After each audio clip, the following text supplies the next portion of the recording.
Welcome to Dependable Flame, where we explore vintage petrol lighters, ashtrays, tobacconiana, and other useful mechanisms.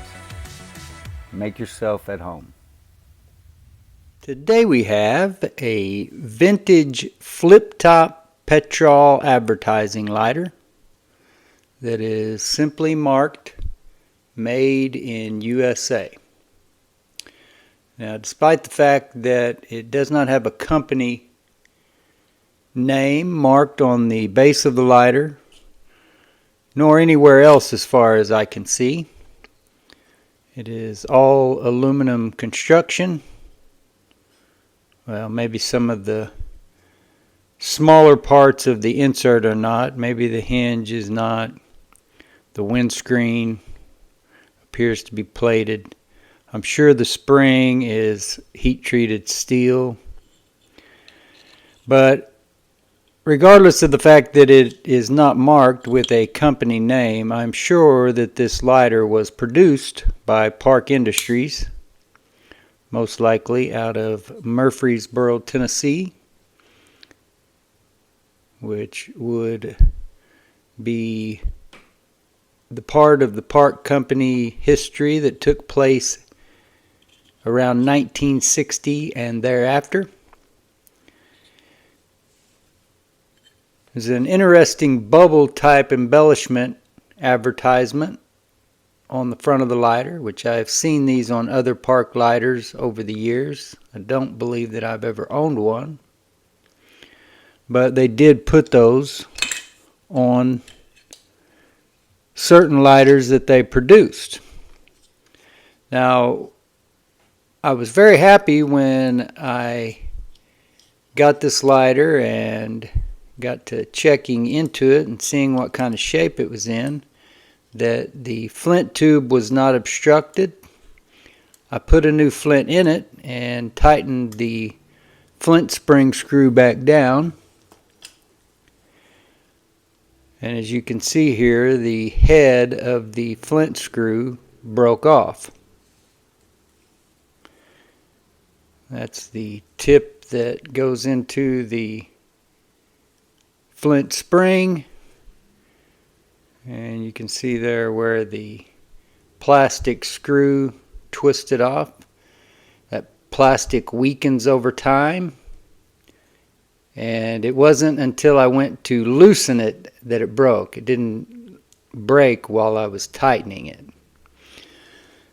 So I dug out another Park flint spring that I had, took the metal flint spring screw off and installed it on this existing flint spring that was already in the lighter that has the tip still on it. You can see the flint here, which is already grooved. We have sparked it a few times. And you can also see that this is a solid foam fuel cell. And the plastic, that blue or black color, whichever it was, of the plastic bleeding into that foam material happens quite often. So we get our flint spring screw back into place with the flint underneath it. Go ahead and get that tightened down.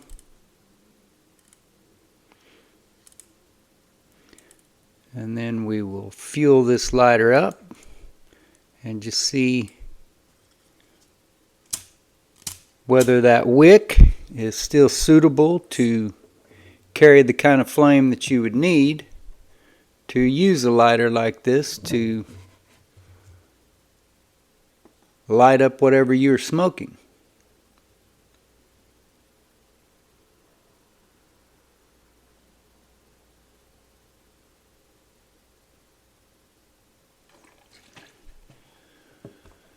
It gives us somewhere in the neighborhood of about 9 or 10 seconds in this slim insert. Slide the insert back into the lighter.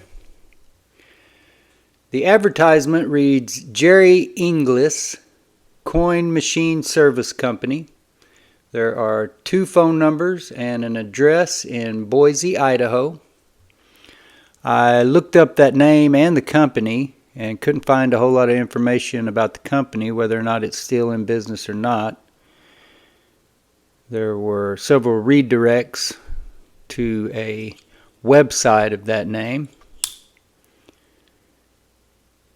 But I did find the obituary for Jerry Inglis, who was actually born in Canada, brought up in Nampa, Idaho, and then moved to California as a young man and had a great deal apparently to do with the design of different vending machines, coin-operated amusement-type machines, especially pinball machines. The obituary noted, before moving back to Idaho, this time Boise, with his wife and 2 sons who eventually took over the company. And Mr. Inglis passed away in 1997. So at the ripe old age of 90 years old. And 1997, of course, would be about 26 years ago now. So I don't know what happened to the company. It's a pretty cool little advertising lighter. If you were a park collector, I think you could rightfully add this to your collection. I've had other parks that had unmarked inserts and were just marked Made in USA on the bottom. I've had a few examples that were marked Made in USA on the bottom, and then the insert would be marked as Parked Industries. But as I said, no markings on this one that I can see, but everything about it screams park lighter, and especially, I believe, from the Murfreesboro era, although I could be wrong on that.